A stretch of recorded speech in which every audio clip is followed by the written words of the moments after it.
Hey, welcome back to The Champion's Mind. I'm your host, Nirra. Today I want to talk about something we don't always admit out loud. That moment when you finally hit the goal and it doesn't feel like you thought it would. You've been working for it, sacrificing, staying locked in. You get the thing, the job, the medal, the moment. And instead of the huge rush, there's just silence. And you start thinking, wait, is this it? If you've ever been there or you're just grinding right now, hoping the next one will finally make everything click, this episode is for you. Let's talk about what that feeling really is, where it comes from, and how to shift it. So I'm not sure if anyone has ever felt this, but for me personally, there was a time in my life where I was at the highest success. I was achieving everything I ever desired and wanted. And I just had this empty feeling. I don't know if that resonates with you, but that's kind of like my path to being an Olympian. Essentially, I grew up really tough, a lot of uncertainty. I remember when we were younger, we were always just moving. And I remember counting, we moved to 7 different places. And I just never felt like I had a home. I was never certain if we were going to be in one spot for longer than a year. Oftentimes we didn't have food and me and my brothers had to run around and figure out how we could just get food for ourselves. And I remember one day I was just really determined to be the best in basketball I could be. And at that time I was playing with Team Canada. And we were traveling all across the world, and we were playing Team USA, and they're one of the best teams in the world. And I remember telling myself, if I want to be the best, I have to go to the States. From there, I really just dedicated myself to getting really good at my craft. I remember sometimes I would go to the gym for 7 hours. My brothers would tell me sometimes that they would come and watch me practice in the backyard. And then they would come back at the end of the day and I would still be there, and how dedicated and how committed I was to pursuing my dream. So when I got my room, the first thing I did was I went to the library and I printed out a sheet of all my goals. And at the time, Candace Parker was my favorite player. So put her picture on the bottom of that. And then I put it up in my room as a reminder and just a way to send attention of this is what my goals were and how I'm going to, push myself every single day to achieve those goals. So that was just something I did to get myself in a place where if I had a bad day or if I didn't feel like going to the gym, those were the things that pushed me to really get beyond those hard days. From there, I was just always in the gym consistently 24/7. And then it led to me, getting scholarships to go play in the US, which is what I intended to and wanted to as a young child. And it was the craziest thing that I actually had this conversation with myself. Was weird. I would have these times when I would think alone about what I wanted to accomplish in the future. And the one thing I did tell myself is that I wanted to play in the US because I felt like the best basketball players played there and I needed to be there in order to be considered one of the best. And I had put on my goal sheet that I wanted to play in the US. So fast forwarding a week later, I'm in this co-ed league at the YMCA. My older brother is our head coach and we're in the championship game. And mind you, there's only 2 girls on my team, and on the other team, they didn't have any girls. So we go into the championship game, and we're battling, we're going back and forth. I'm playing good. I'm really trying to help the team win. But it gets to the point where they beat us. And obviously we're all crying and devastated because we wanted to win the championship game. But after it, I felt like I manifested that moment because my mom was in the stands, yelling and really cheering me on. And a guy noticed in front of her that, okay, he made sense that that would be my mom. So they were having a conversation during the game about how good I was. And then it kind of just got brought up that he had an opportunity actually to send a girls basketball player to the US. And then he asked my mom if I would be interested. And from there, I had my opportunity to go play in the US. And initially, my mom said no. And I remember begging her for months to go. And then she finally said, I'm not going to be the person to stop you from achieving your dreams. So she let me go. And then I packed up all my bags to go to Cleveland. I'd never been to Cleveland before that. I got in this car with a complete stranger. And then I arrived in Cleveland, Ohio to play at an all-girls school called Regina High. That was one of the best high schools for girls basketball in Ohio at that time. And I ended up meeting my teammate who I was staying with. I stayed in her apartment, in her home actually, in the basement. And I stayed there until I was going to be done to finish out that year. So went there and was living with a complete stranger, had a great year that year. And then at the end of the year, they actually closed down the school because they couldn't keep it open. And that's when everything else just started to manifest. I met my uncle, who I call a father figure. He actually helped me out. He actually let me live with him. And then he had connections that led me to go to West Virginia, which is also like a big high school. Carmelo Anthony, Kevin Durant have been to. And I went there for my sophomore year to play basketball. It was a boarding school. And then from there, I met Mike Brown, who I consider to be my mentor and somebody that has really helped me in my career as a basketball player. And I met his family during the Christmas break. And he really just built a connection with me, his two sons, and his wife at the moment. And then he kind of understood where I came from, just how I had a rough upbringing and that I had dreams. And he saw how much I was putting into really getting better as a basketball player. And then he actually had an opportunity to go to LA to be the Lakers head coach. And then he asked me to come and like live with his family because he really wanted to help me out. So my senior year, I ended up going to LA to live with the NBA coach for the Lakers. And I had went from basically living with a multimillionaire to where I grew up, which was in poverty. And it kind of just changed my life and how I saw like how resources can really change how you are as a person and give you more opportunities. From there, I ended up attending UCLA, went to UCLA for 4 years and was really pushing myself. I ended up being somebody who made the history books there. I think as it stands now, I'm like the 5th all-time leading scorer at UCLA right now. Had a great year there. And then this is where I kind of just transitioned into my professional and Olympic career. And from there, that's when I had the epiphany. This is where I made it. Like I had won a gold medal going into the Olympics. And I remember just having this moment where I was sitting with the gold medal after the game and I felt so empty. Like up until that point, I had achieved everything I wanted to on paper, but I was just like really not feeling like it was fulfilling. And in that moment, I decided to do the internal work to one, heal the pain that I had, but more importantly, to build some type of fulfillment that was beyond achievement. And that's really where I started the work to really get to a place of happiness, fulfillment, and to healing. So in the moment that I received the medal and I walked off the court, went into the locker room and embraced my family. They came and said, like, congratulations. They were so happy for me. But when all of the people that I loved left and they were just living their lives and left me to be by myself, that's when I really started to question, what is it that really brings fulfillment? And in that moment, I just started to sit with myself. I started to sit with the pain as opposed to trying to find all of these external rewards to try and mask that pain. I really just sat with it. And the one question that I asked when I was by myself in the moment, when I'm sitting there with the gold medal in hand, but still feeling empty, still feeling all the pain from my childhood. And the one thing I did ask myself was, where does this pain come from? Because I knew I had to get to the root of the pain in order to heal it. And when I asked myself this question, one thing that came to mind immediately was when my father left. Because I felt like when I was a child, the day he left is when I felt like all of our lives, my mother, my brothers, myself included, that's when it went downhill because the struggle just kept intensifying and getting worse. And from there, I just, as a kid, thought that he was the reason why. But more importantly, like how I internalized that and the story I told myself was that the reason why my father left was because I felt like I wasn't enough for him to stay and he didn't love me enough to stay. And in that's where my personality came out. I'm like the person who is like a challenger, I would say. So whenever I'm faced with a challenge or whenever I'm faced with somebody who doubts me, I usually use that as fuel to like achieve and prove them wrong. So in that moment, I didn't know it when I was a child, but I told myself that I was going to be so successful that one day my father would see me on TV and he would regret leaving. And that was kind of like my mission growing up. And that's what I used basketball for, to prove him wrong, to make him regret ever leaving my family, but more importantly, myself. And from there, that's when I started to understand, like, okay, this is why I'm pushing myself to achieve all these things.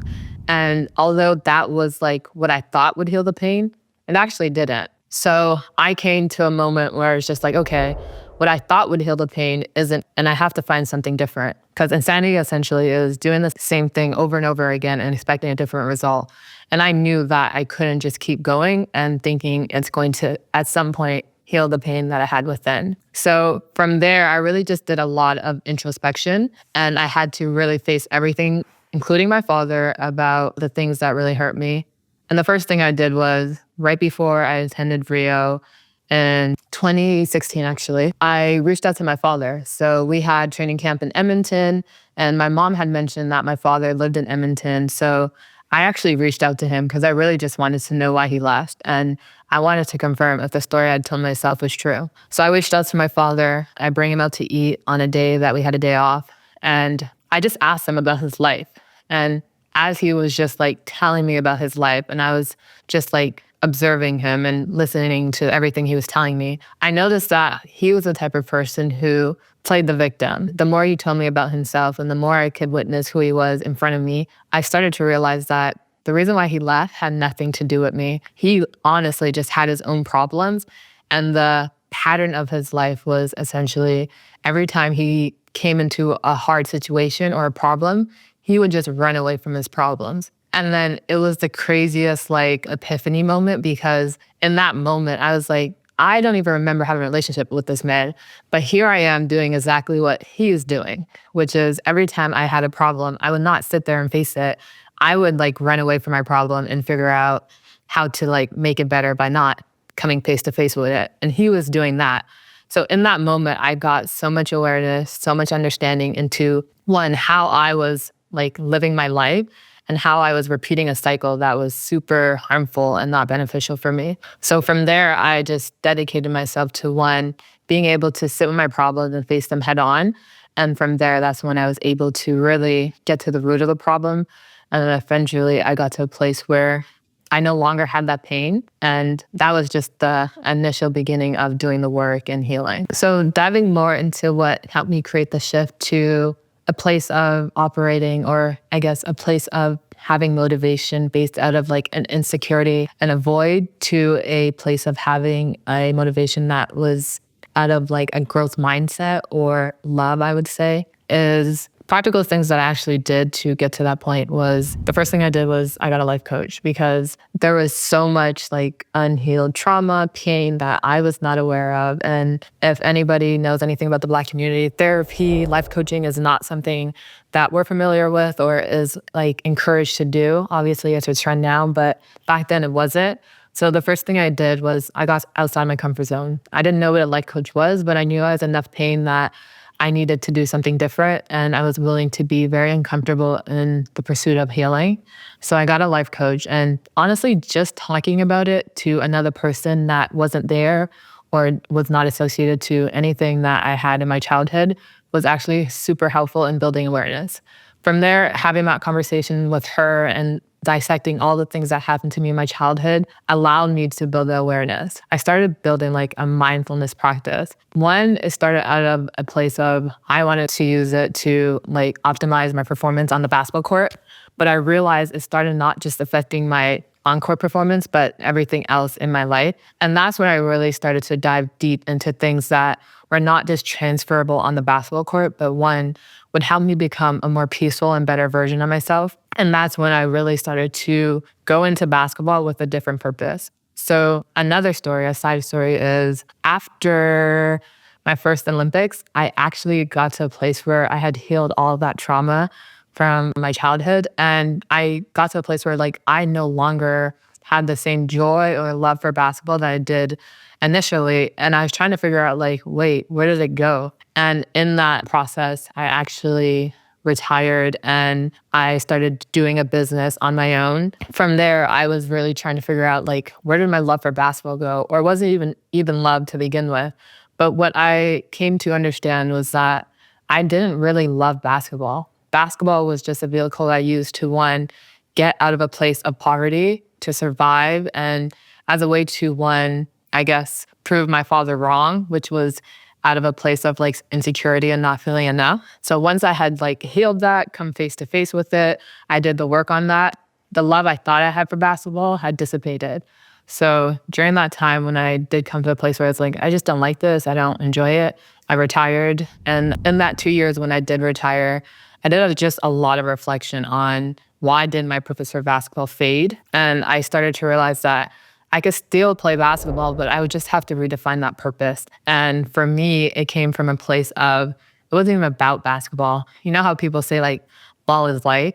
But I mean that in like the most sincere, like literal way, that basketball is not life in terms of there's an obsession towards it, but basketball is life in terms of it's a way to cultivate skills that will help you be a better person in life and a better version of yourself. So when I came to realize that it wasn't about scoring 20 points a game, it wasn't about winning gold medals, it wasn't about being the most athletic or the best basketball player, but using basketball as a vehicle to cultivate the person who I want to be and cultivate skills that would, one, transfer to the basketball court, but more importantly, when my career is done as a basketball player, would transfer to any aspect of life that I chose to pursue after basketball. So specifically what that looked like was discipline. Like that's a very transferable skill. So my ability to go to practice when I didn't feel like it, to go when I was tired, to push myself even when I didn't want to, it wasn't only helping me be a better basketball player, it was actually helping me be a more disciplined individual, which would allow me to cultivate skills that I wanted to later in life, such as like a meditation practice. There's so many benefits to having a meditation practice, and a lot of people struggle with just being consistent. But I took a lot of the skills that I learned from basketball into like just my everyday life. And when I redefined that purpose to be that I was going to cultivate skills that would help me be a better person, I had redefined that purpose. And I was able to, one, after my Rio Olympics, after retiring for 2 years, come out of retirement. So right before the Tokyo Olympics, I actually came back out of retirement and attended the 2024 Tokyo Olympics. And I had just a redefined purpose. And going into that Olympics, I personally thought that was my best Olympics I had ever had because I just had a new defined purpose that was beyond basketball. And those were kind of just like some of the practical skills that I use. But honestly, it came from just being able to say, it's not about being a better basketball player, but cultivating a growth mindset and using skills that could help me be a better version of myself. So just some actionable takeaways or some practical things that I would give advice to anybody watching and listening. Tip number one is ask yourself why, but not just why once. People are like, okay, why do you want to win a gold medal? Because I want to be the best in the world. That will give you a very surface answer. But what I recommend is asking at least 4 whys. So if your first why is, I want to be the best in the world, then ask yourself why again. And eventually, as you're asking yourself why to every question and answer, you'll get to the root cause of it. Because most people are not aware of the underlying or the root cause of why they want something. So I think this method and this tool alone will help you understand the root cause. So just always referring to, okay, why? And eventually you'll get to a place where you cannot ask why anymore. And that is the root cause of why you want something. Tip number 2 is to identify the feeling you want from the win. So if it's because you want to feel more confident, if you want people to adore you, if you want to feel like you're enough, then once you identify what that key feeling is, figure out a way to give it to yourself. And I always get to this place where sometimes I just feel disconnected from myself. So I will intentionally spend time with myself to give myself in that moment what I need. So for you, it could look like if you want to feel like you're enough, maybe it could be affirmations. Maybe it could be writing down all the ways that you feel you are a great person or a great friend or really good at what you do. Those things will allow you to give yourself what you need. Tip number 3 is to redefine your own success. A lot of people will give you what success looks like, whether it's social media. For me specifically as a basketball player, it was winning a gold medal, going to the Olympics, winning championships. And I really thought that that was my success of life. But when I actually sat down and asked myself, is those the things that I actually want for my life? I came to realize that that's not what I wanted. So to learn and ask yourself, okay, what does success look like for you? And to redefine that for yourself. Tip number 4 is start finding ways to build self-worth in ways that don't involve other people, but just reaffirming things that you do in your everyday life for yourself. So this can look like, 1, you woke up today and said you were going to go to the gym. Acknowledge that. At least take the time to sit down with yourself and be like, you know what? It may have not been the best workout, but I kept a promise to myself. And the more you do this, the more you'll feel self-worth and the more you'll feel more confident, because the biggest thing that I've learned is the promises we make to ourselves over time build self-confidence and our worth. And the last tip is just find joy in the process, like little things, like you went to the gym today and you worked hard, go and reward yourself, even if it's a little cookie, but just finding joy in things that you're doing in the process. And those will add up to big wins over time, but the little wins matter along the way. So for the final wrap up, success is powerful, but it can't be the only thing that makes us feel worthy. Sometimes when the moment doesn't hit like we thought it would, that's not failure. That's a signal. That's an invitation to look inward. This week, I want you to think about one goal you're working towards and ask yourself why it matters to you. What are you hoping it gives you? And if there is a way to give yourself a piece of that right now. If you have one of those is this it moments, I'd love to hear what it taught you. You can message me, journal about it, or just reflect on it quietly. No pressure, just awareness. Thanks for tuning into The Champion's Mind. If you enjoyed this episode, make sure to subscribe, share with a friend, and leave a review. Your feedback helps more people tap into the mindset that makes a difference. Also be sure to follow the show on Spotify, Apple Podcasts, or wherever you listen. And remember, your mindset is your power. Use it.